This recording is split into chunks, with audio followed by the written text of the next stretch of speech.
Angibona intandane eyayihleli ngaphansi komthunzi lo uyangimangalisa.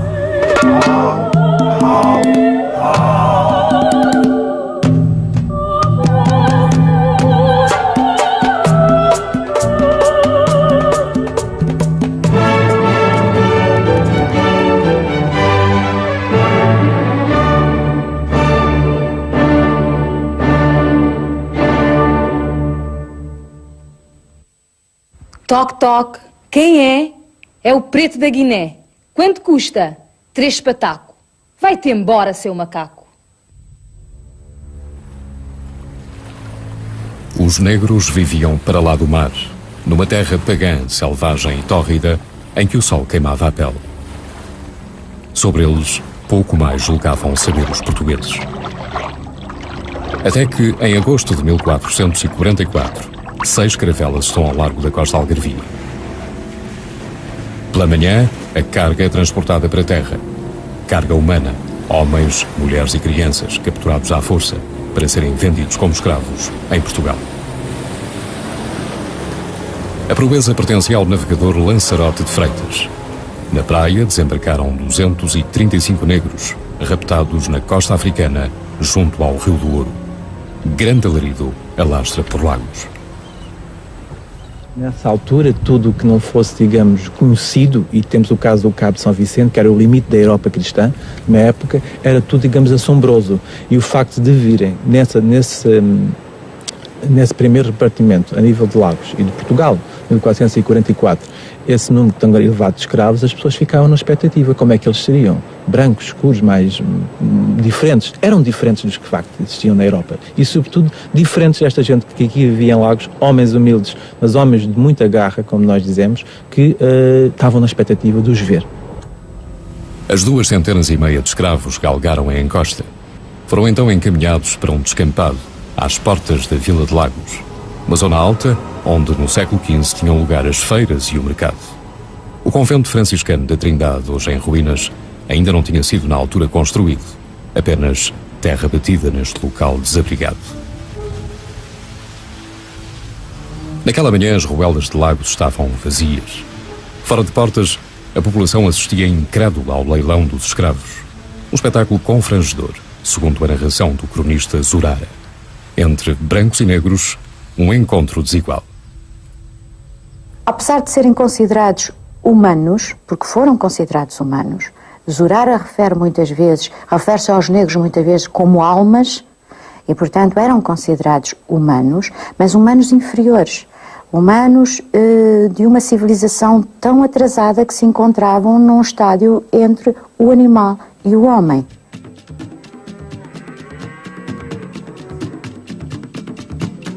Uma certa repulsa, digamos assim, perante um certo número de características desses homens e dessas mulheres.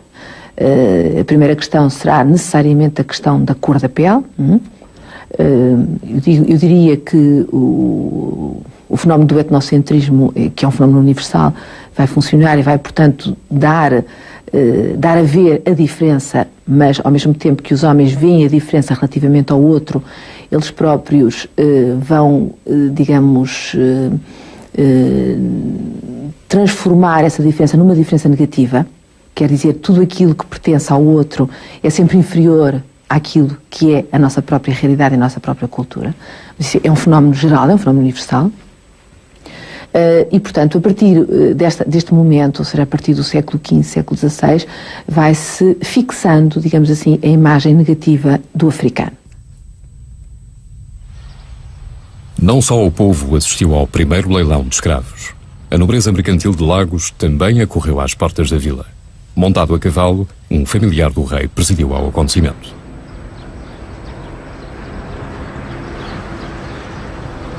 Dom Henrique arrecadou 1/5 dos escravos leiloados.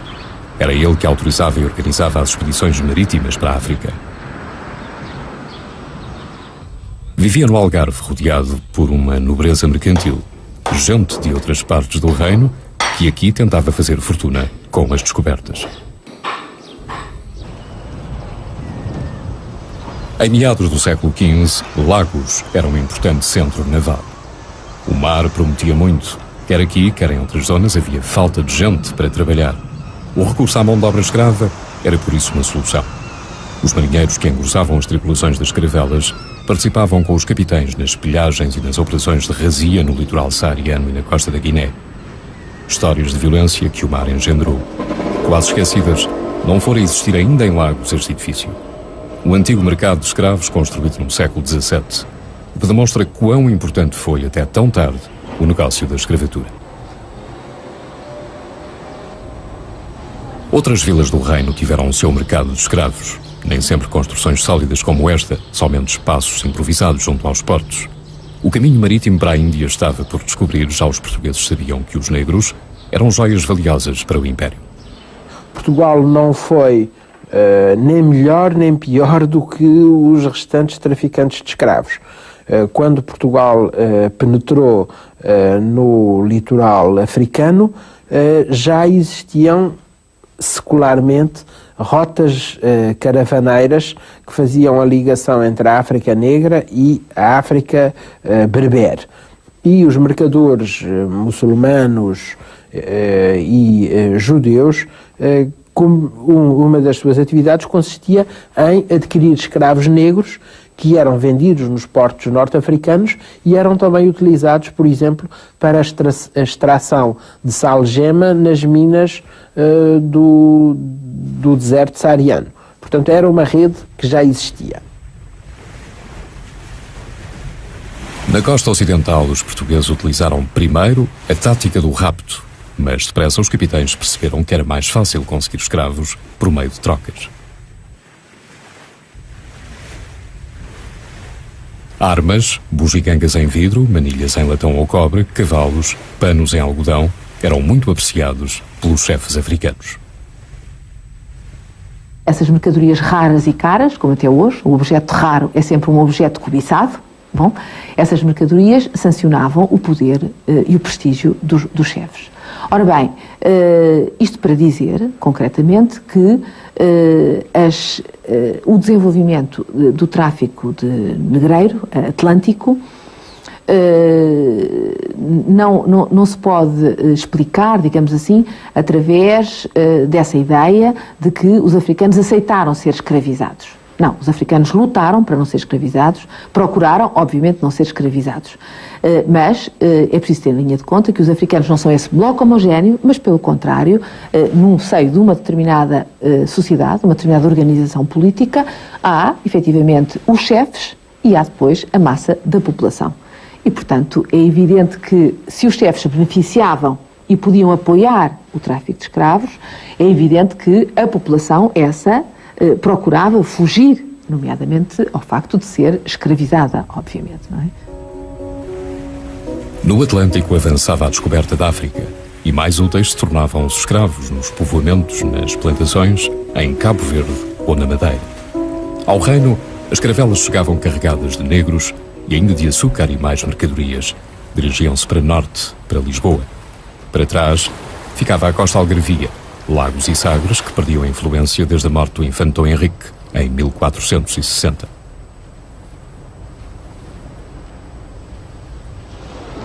No século XVI, Lisboa vivia do rio. Perto do Tejo estavam as repartições públicas que controlavam o comércio africano. A Casa da Guiné era um complexo enorme situado entre a Ribeira das Naus e o Terreiro do Paço.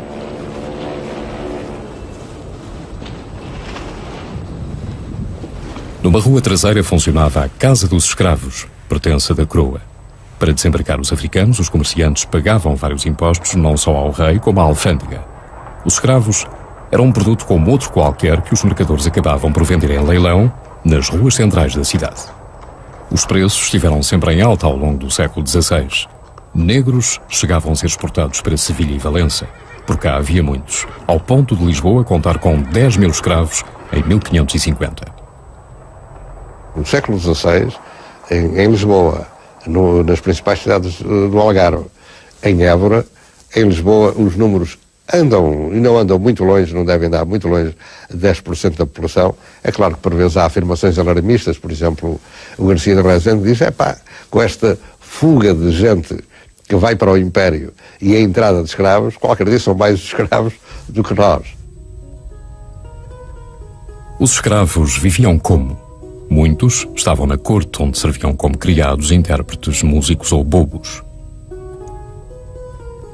Os infantes reais e outras crianças nobres dispunham de um escravo privativo da mesma idade. Os africanos eram também acessíveis à classe média. Burgueses e funcionários da coroa tinham em casa um ou mais domésticos. Fazia-se a distinção entre o escravo buçal, recém-chegado da África, e o escravo ladino que falava português. Porventura, um escravo de segunda geração já nascido no reino. O negro tinha muitos deveres e poucos direitos. Gozava do direito à vida, ao casamento e pouco mais. São raros os investigadores que se interessaram em saber como eles realmente viveram. Muita informação é fornecida pelas posturas municipais, os registros de notário ou das igrejas. O batismo do escravo era obrigatório por lei. A 14 dias de fevereiro de 1581 anos, batizei a Joane, filho de Brites, escrava de João Banha, por madrinha Inês Álvares, e por verdade assinei aqui, Manuel Viegas Palha. Sabemos, por exemplo, que quando o escravo fugia, o dono tentava recuperá-lo, muitas vezes depois vendia-o porque não tinha, perdia a confiança, digamos, no escravo, mas portanto, com alguma frequência mandava-o ferrar, portanto marcar, portanto com uma marca a fogo, não é? Portanto era uma forma talvez de o castigar e também de evitar que ele voltasse a fugir. Essa marca era feita aonde? Essa marca normalmente era feita na cara. Não há muitas referências documentais a grilhetas e portanto, a coisas desse tipo. Argolas de ferro. Argolas de ferro há algumas, não é? Mas são raras, não é? O que não quer dizer que elas não existissem. O facto dos documentos não as referirem não significa que não existissem, não é? Em relação a açoites, em relação a castigos, certamente que existiam, não é? Mas não aparecem referências a castigos nem em relação aos escravos, nem em relação praticamente a ninguém. Os textos revelam, por exemplo, que alguns padres e cônegos eram donos de escravas, de quem chegavam, aliás, a ter filhos. No seio da família, o chefe muitas vezes utilizava sexualmente as criadas ou as amas africanas.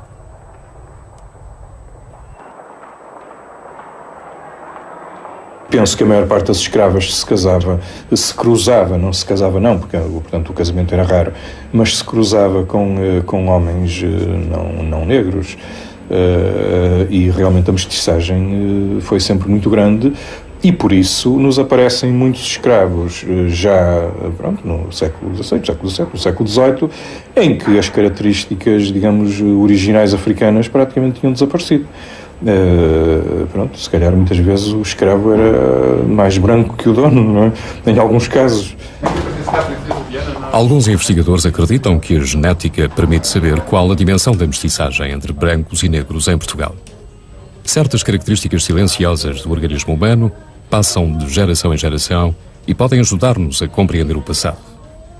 Em vários pontos do país, uma análise de sangue foi recolhida em 16 mil rapazes que ingressavam no serviço militar.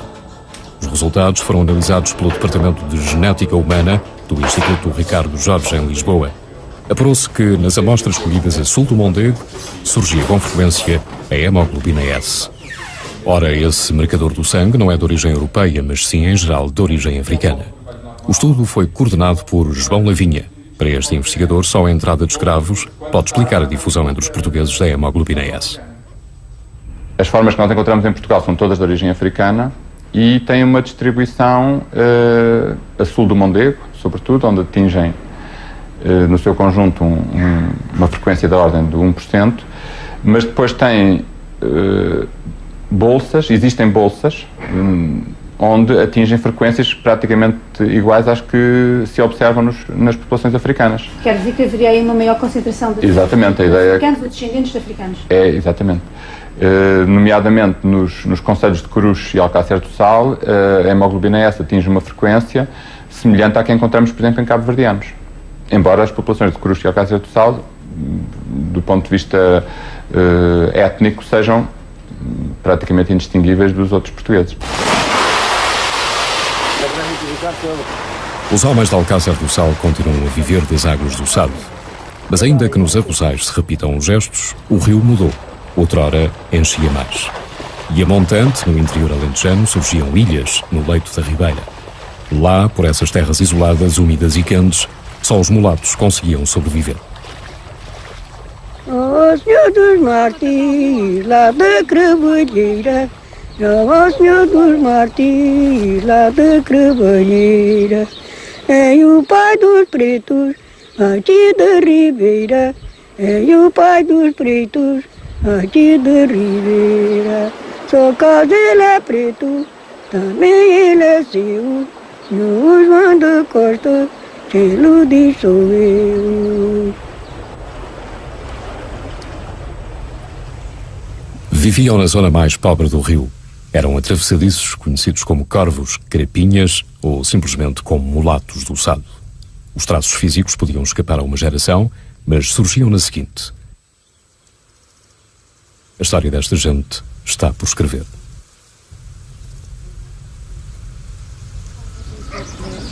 Gente modesta, trabalhadores do campo que apenas podem contar o que um dia ouvirão dizer.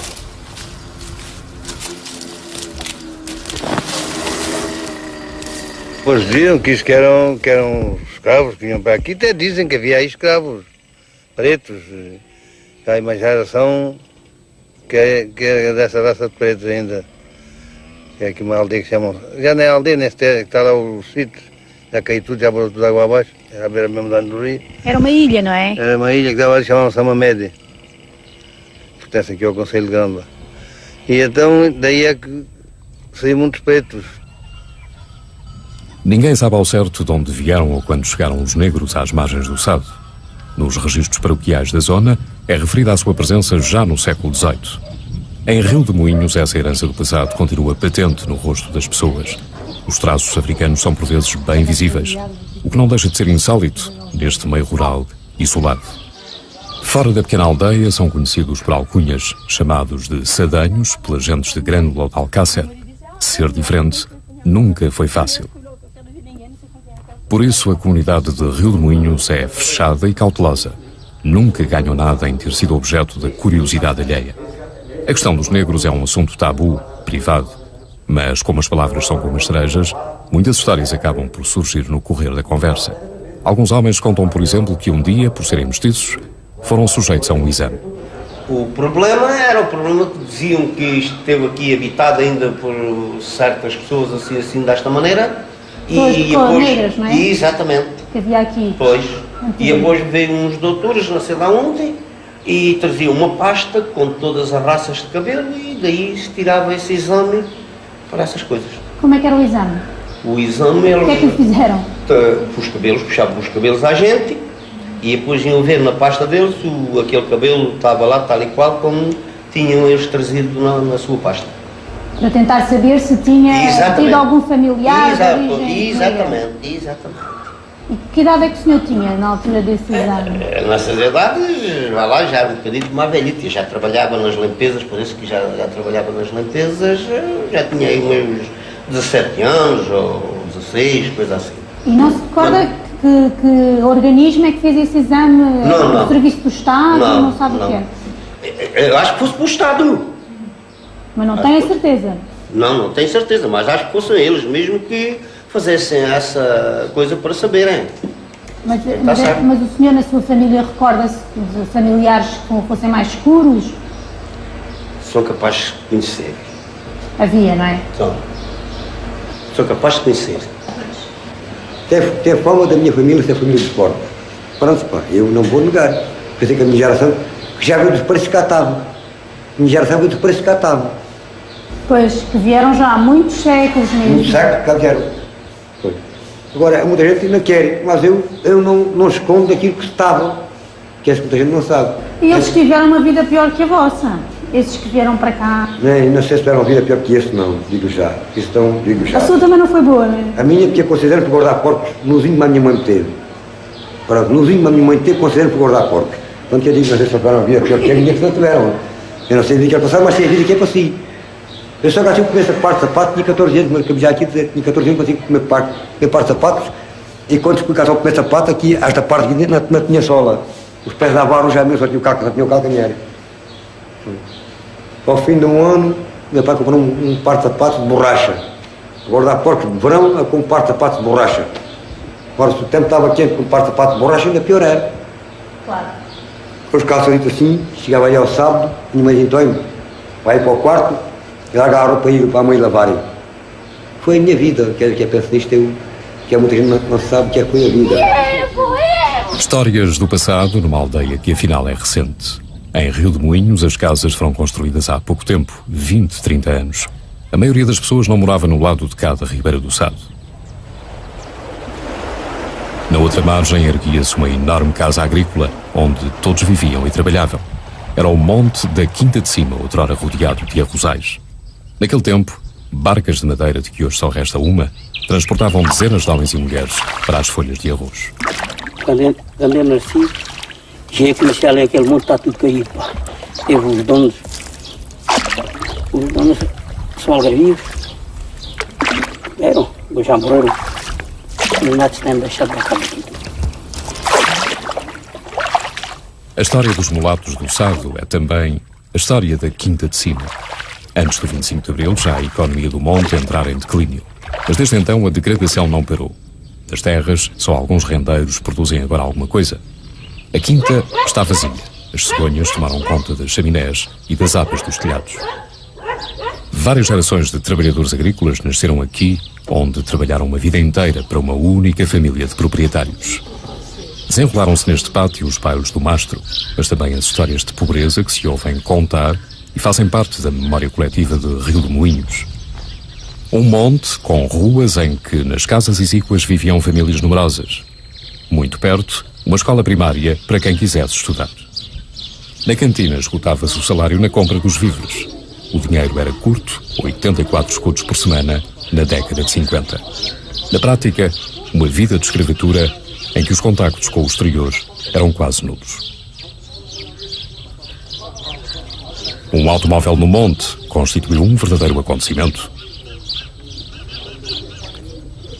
Pelas poucas fotografias existentes é possível constatar que os traços africanos eram muito acentuados nas várias famílias. Mas, curiosamente, o etnógrafo Leite Vasconcelos comentava já em 1898 que estavam a desaparecer as características próprias dos trigueiros do Sado. Como tantas outras crianças, na quinta nasceram as netas deste homem.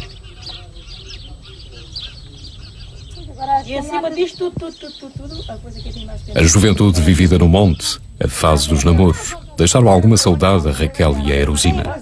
Naquele tempo, havia gente muito mais escura, talvez por serem poucas as que casavam com homens de fora. Tinha muitas pessoas aqui do norte, ainda houver algumas que namoraram, umas casaram aqui mesmo da nossa zona mesmo. Casavam-se só aqui com os rapazes da terra? Só com este sim, tudo da terra, geralmente. Agora já vão qualquer, mas geralmente era tudo aqui da terra. Pois isso talvez tenha ajudado a manter a cor. É isso, era tudo. Mas era geralmente. Nunca demos assim para as minhas idades, que tem 66 anos, nunca dei por casamento assim. Aí uns 20 anos estava com as crianças pequenas ali da creche. E às vezes diziam, eram todas minhas primas. Cheguei a ter ali 15, 16 e a ver, e assim, eram todos os meus primos. Eu faço a comida lá na escola, os guetos já estão todos em pertencem. Isto era uma família mesmo. Os empréstios é sempre difícil. Agora, em Rio de Moinhos, as novas gerações são diferentes. Conhecem outra vida e poucos conseguem imaginar os dias de fome e trabalho de que falam os avós. Os traços mestiços da comunidade são também cada vez mais tenues. Apenas 12 alunos frequentam a escola primária. Lá dentro, entre 4 paredes, as crianças têm aprendido a descobrir o valor do passado da aldeia e do mundo que as rodeia.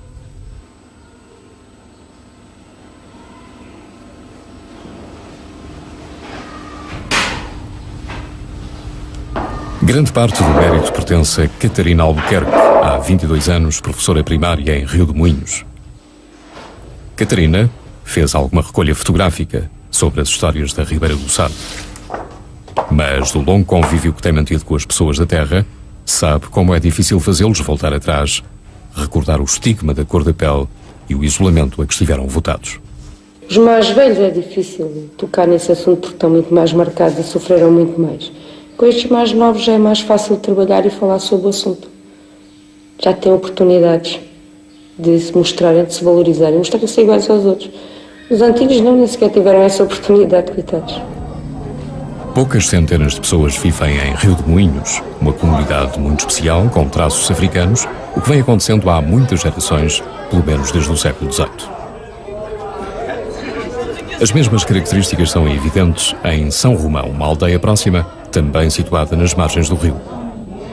A origem dos mulatos do Sado, secular como é, só pode estar associada à presença de escravos na região, ou então associada a homens negros já libertos, descendentes de escravos. Seriam, em todo o caso, homens do campo, o que não é de estranhar, pois a mão de obra escrava foi utilizada em trabalhos agrícolas desde o século XV. Mas enquanto, por todo o lado, o sangue negro se dilui na população portuguesa, no Sado foi diferente. Os mestiços ficaram. A explicação para isso tem a ver com a seleção natural e com as epidemias de paludismo que alastravam nas plantações de arroz. Isso deve-se, a meu ver, e eu só encontro essa justificação, como sendo o mestiço mais resistente ao paludismo, dado que a caça era numa zona até há muito poucos anos fortemente palúdica e que teria, portanto, resistido mais e, portanto, estaria mais presente nas gerações seguintes. O tráfico de escravos possibilitou a entrada de dezenas de milhares de africanos no Reino de Portugal. Chegaram em maior número no século XVI, uma média de 2.000 por ano. Para além do património genético que nos deixaram, os negros influenciaram a cultura e os costumes portugueses, ao mesmo tempo que se esforçavam por compreender o novo mundo que lhes era imposto. A Igreja Católica desempenhou um papel importante em todo o processo da escravatura. Foi com a bênção de Roma que os portugueses escravizaram. Os negros recebiam o batismo, passavam a pertencer ao reino de Deus, mas muitas histórias ambíguas ficaram para a posteridade. Uma vez um preto foi se confessar e o padre deu-lhe de penitência jejuar no outro dia. O preto, com receio de se esquecer, pediu ao padre que lhe escreva o dia em que havia de jejuar. O padre escreveu: amanhã jejuará o preto. O preto lia todos os dias o que estava escrito no papel, como nele se lia. Amanhã, dizia, ainda bem que nascer hoje, e nunca jejuou.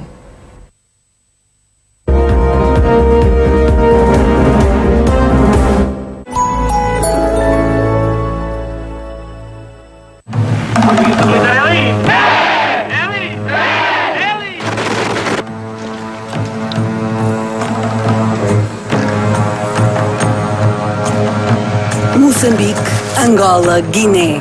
Reveja até onde nos levou a Guerra Colonial. 1999. Série premiada da autoria de Joaquim Furtado. Os aldeamentos eram campos de concentração. A Guerra. Aos fins de semana à noite, na RTP Memória. Um novo olhar. No ar, a história da rádio em Portugal. Segunda-feira à noite, na RTP Memória. Um novo olhar.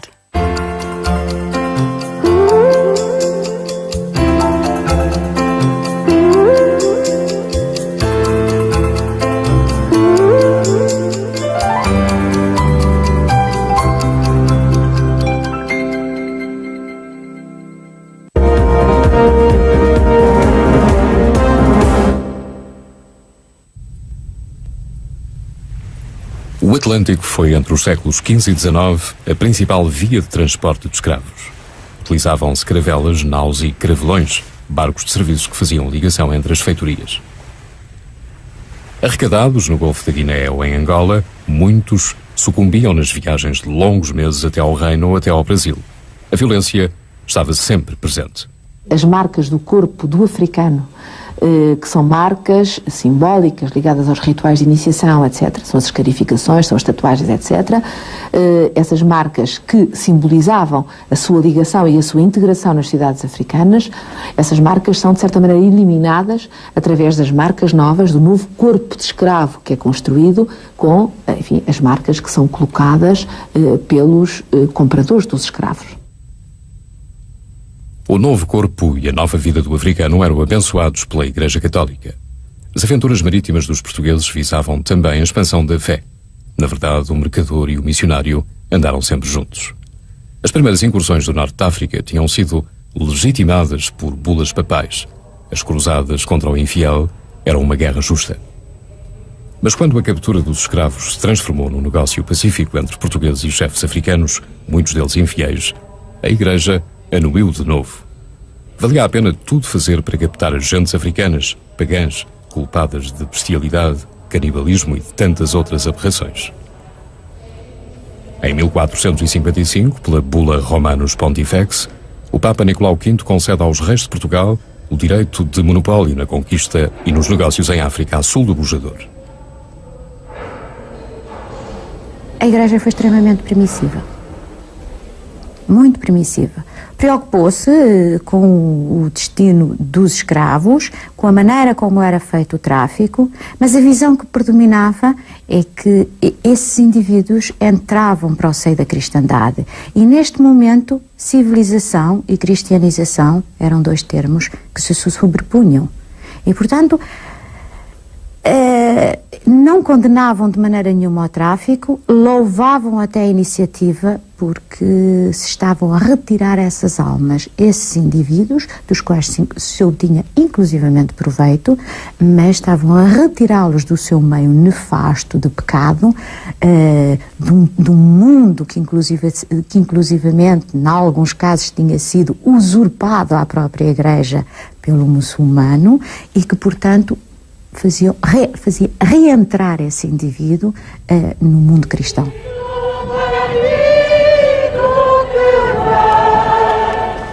A festa do Corpo de Deus é das mais antigas de Lisboa, mas a procissão nada tem hoje a ver com o esplendor do passado. Realiza-se desde a Idade Média. Em certas épocas, os moradores chegavam a ser obrigados a decorar as janelas com vistosos ornamentos. No grande espetáculo litúrgico, brilhavam o ouro e a prata dos objetos de culto e desfilavam os estandartes dos ofícios e das irmandades. Como uma grande serpente, a procissão percorria as ruas principais de Lisboa Oriental, espelhando o fervor religioso do clero, da nobreza e do povo. O cortejo era também conhecido como a Procissão de São Jorge. O santo guerreiro mereceu grandes honrarias, fazendo parte do desfile, montado a cavalo e seguido por pajens. A multidão apreciava a extravagância do espetáculo, até porque aqui se representavam os reis magos, as macaquices do diabo, dragões e outros animais. É claro que nem sempre foi assim. Com o correr dos tempos desapareceram as folias, a faceta pagã da procissão e os negros do reino, que ao cortejo ofereciam um toque exótico e musical. Na festa do Corpo de Deus eram conhecidos como os Pretos de São Jorge. De chapéu bicórnio e farda tricolor, a banda acompanhava sempre o santo guerreiro tocando flautas e clarins. Para marcar o ritmo usavam o tambor. A sua presença nos espetáculos religiosos data do reinado de Dom João I, que assim quis assinalar as conquistas em África, em particular a conquista de Ceuta, em 1415. Os escravos vão adaptar-se à maneira de viver dos portugueses, introduzindo uma nova sensibilidade nas festas religiosas que eram públicas e acessíveis a toda a gente.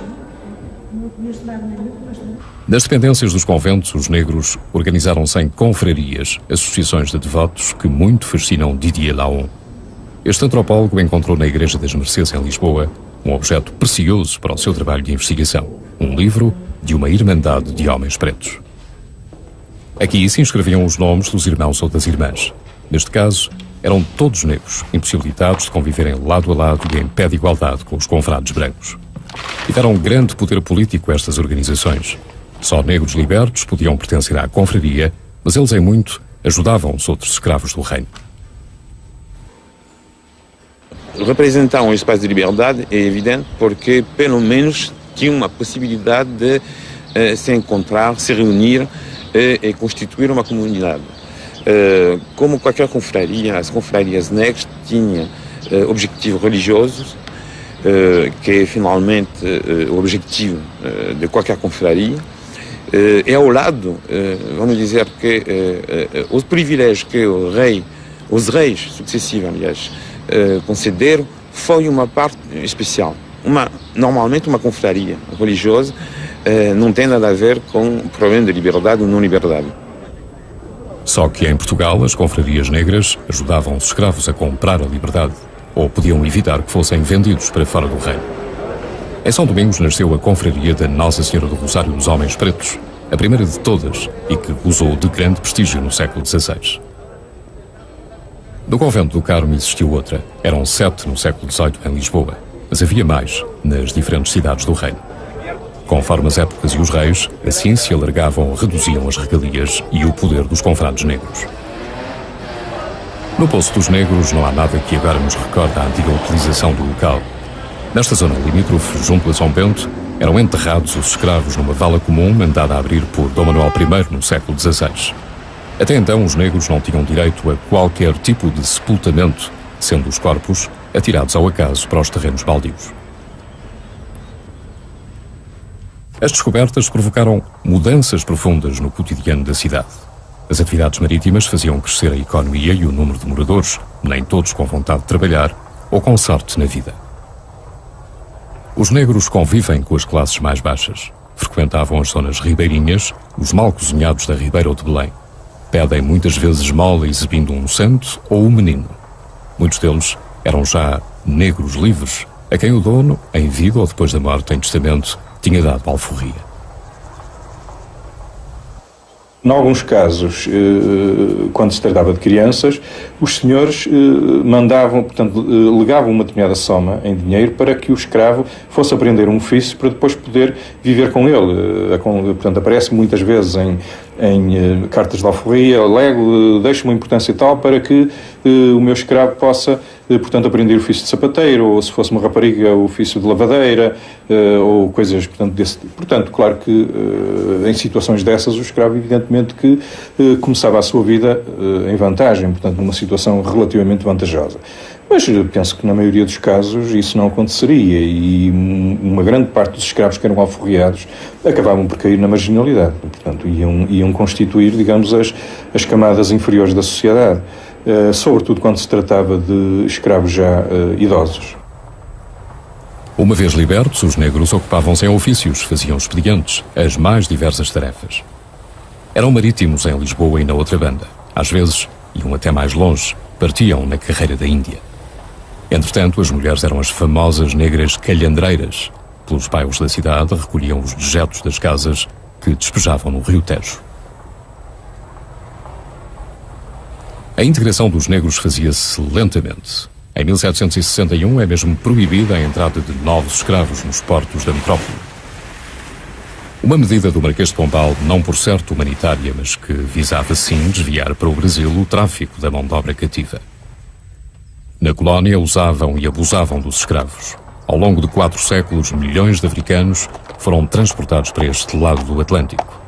E aqui, no Brasil, os portugueses criaram um sistema esclavagista cruel, onde o escravo tinha medo do senhor e vice-versa. Ficaram para a história os castigos aplicados na colónia. Os negros sustentavam a economia, trabalhavam nas minas e na agricultura, em particular nos engenhos de açúcar. Tudo isso num território onde havia outra mão de obra a explorar, os índios americanos.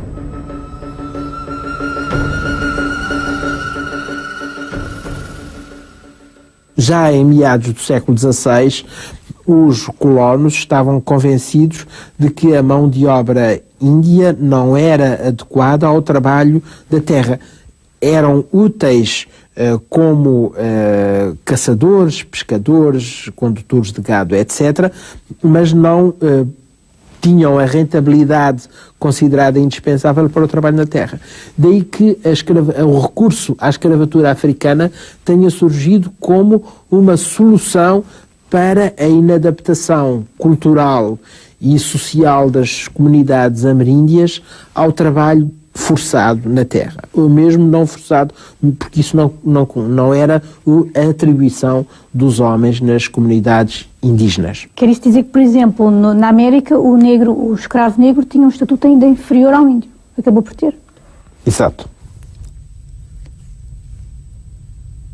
Grande parte dos escravos que chegavam ao Brasil eram originários de outras zonas do Império Português, mais concretamente de Angola.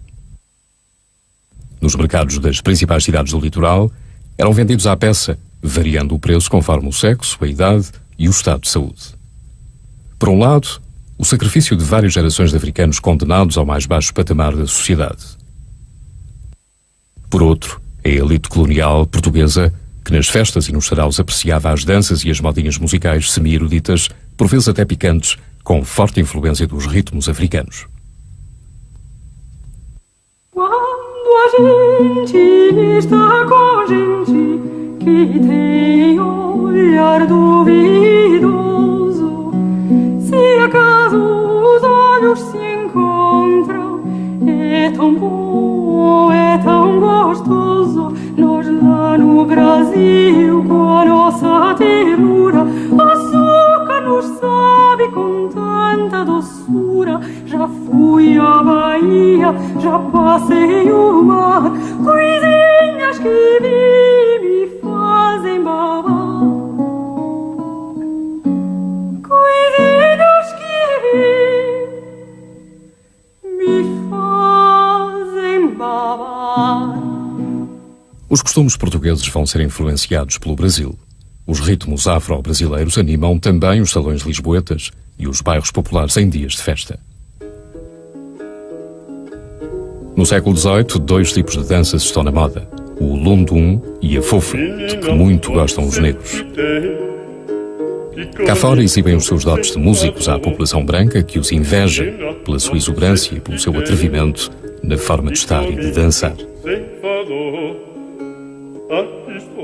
Danças, manifestações teatrais, manifestações canto, surgem constantemente e inclusivamente vão enriquecer como um toque exótico as embaixadas, os casamentos reais ou outros, as festas religiosas, as festas civis. Portanto, participam como um toque exótico, um toque de tal ordem que a outra população vai aderir, a população branca até vai aderir, até consegue dançar com eles, participa da sua alegria.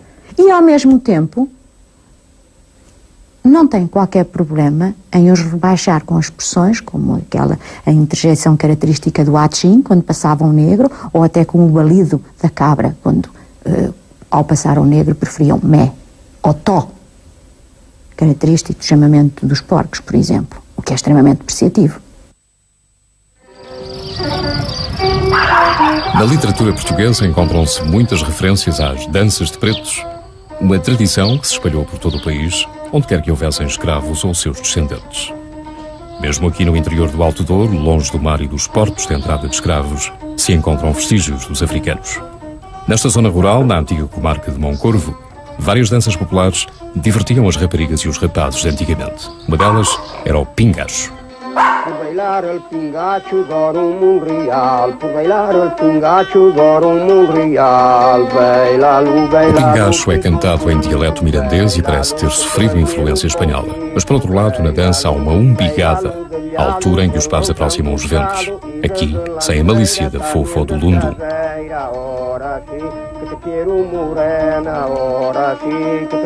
Na primeira metade deste século, o investigador Santos Júnior fez uma importante pesquisa sobre o pingacho e outras danças de Trás-os-Montes. Estudou, por exemplo, a dança de pretos, que até aos anos 30 do nosso século ocorreu em Moncorvo e em Carviçais. São poucos os que se recordam dos pretos de Carviçais. Na véspera do Dia de Reis, uma trupe de 10 homens percorria as ruas da aldeia, vestidos de forma carnavalesca, com guizos nas pernas e turbantes na cabeça. A fechar o cortejo ia o preto do tambor, também conhecido pelo chouriço. A dança realizou-se pela última vez em 1935, como bem se lembra Abílio Pinto. Estavam ali no meio da praça primeiro, e depois iam para outro largo ali em cima, depois iam para outro largo lá para baixo, para o fundo do povo, depois iam para a estação.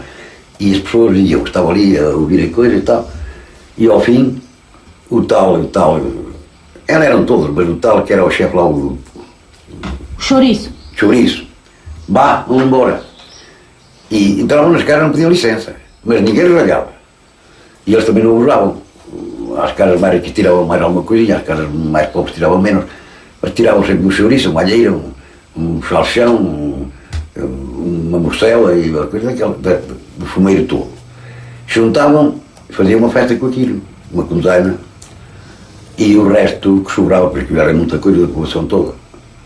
Antes toda a gente matava porcos cá nas casas.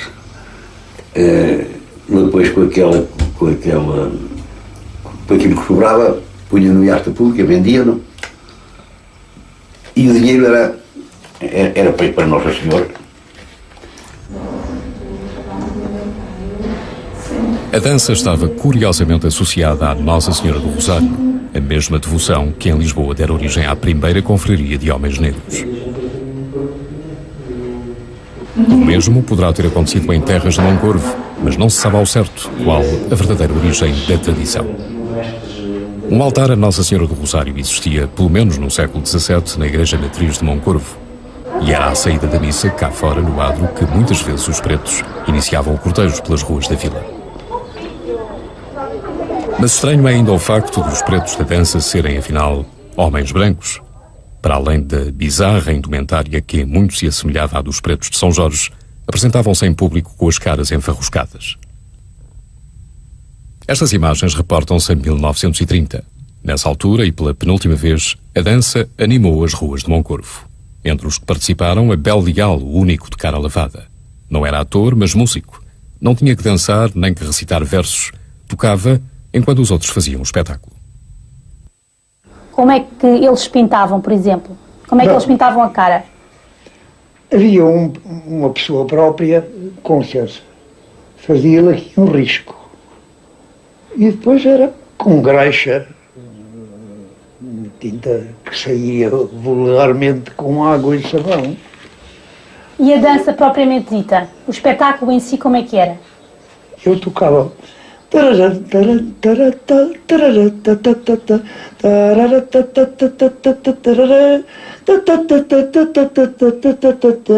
Era eu, fazia este canto no Noivarito. Foi uma música adequada para esta dança.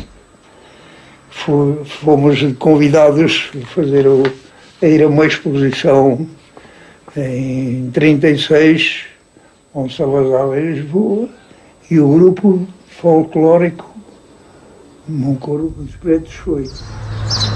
Em Moncorvo, a dança dos pretos tem sido um enigma para os antropólogos. Os antigos solares espelham o prestígio que a comarca alcançou no passado. Talvez tivessem sido os ilustres dignatários da coroa que aqui se fixaram, os responsáveis pela introdução de mão de obra negra nos serviços domésticos ou nos trabalhos agrícolas. Os registros paroquiais confirmam que houve escravos na região. Talvez a dança tenha perdurado mesmo depois do desaparecimento dos escravos, ainda que para isso os homens de Moncorvo tivessem que pintar a cara de preto. Quem é?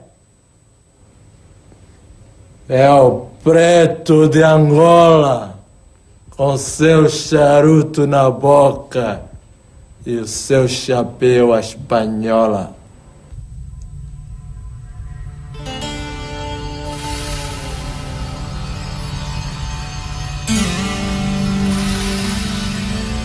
Os negros foram sempre utilizados nas paródias. Eram os bobos da corte nos palácios reais e também aqui nas praças de touros. Face ao animal, os nobres cavaleiros exibiam a sua valentia.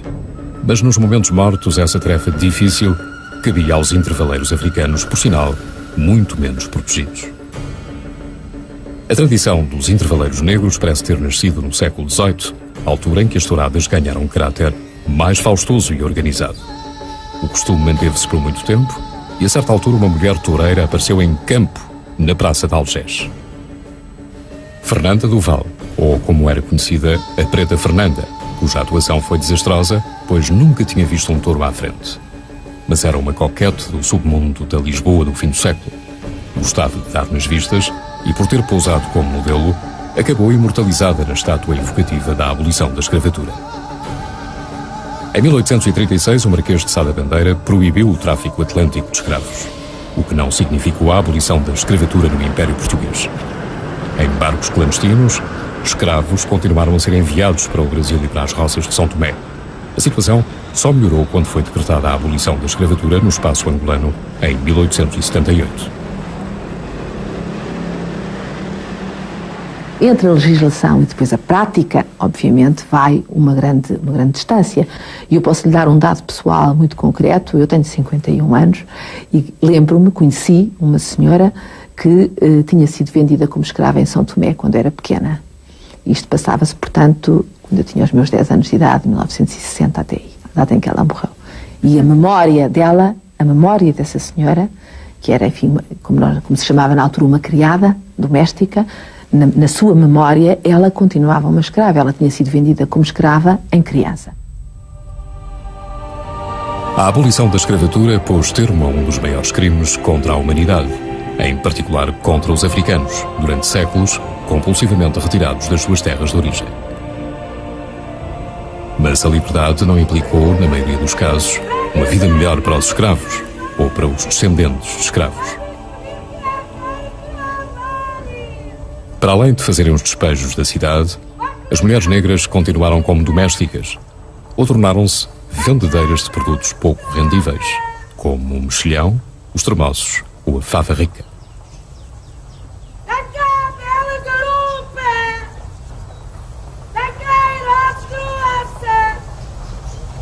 Os negros optaram pelo ofício de caiadores.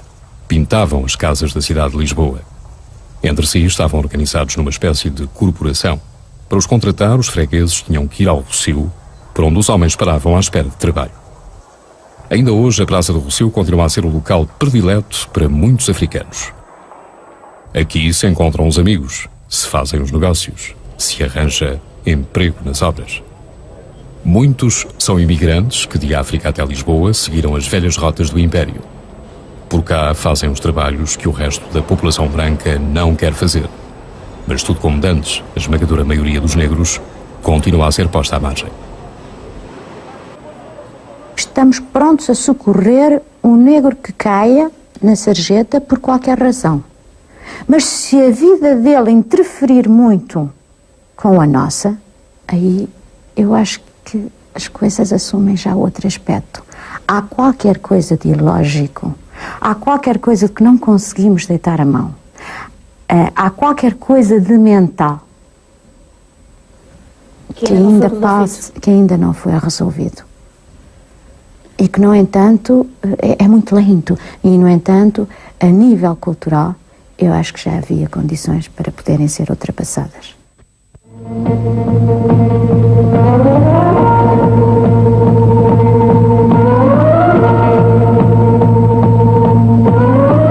Dentes fortes, gengivas sãs, boca saudável, só com pasta medicinal Coto. A imagem negativa do africano perdurou ao longo dos séculos, visível na publicidade, nas revistas, das paródias populares de antigamente.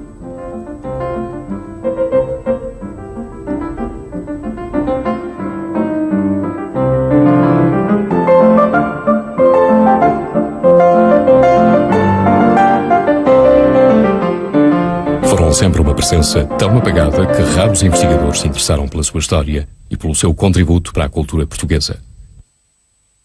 Mas na corte, luziam ao lado das princesas como joias, um quadro que hoje exibe apenas a faceta mais terrível da expansão portuguesa no mundo. Mas a história é isto, é cheia de incomodidades e também de grandezas. Mas a incomodidade ela tem que ser encarada de frente, até para a podermos superar, até para podermos vencer efetivamente os traumas.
Secreto.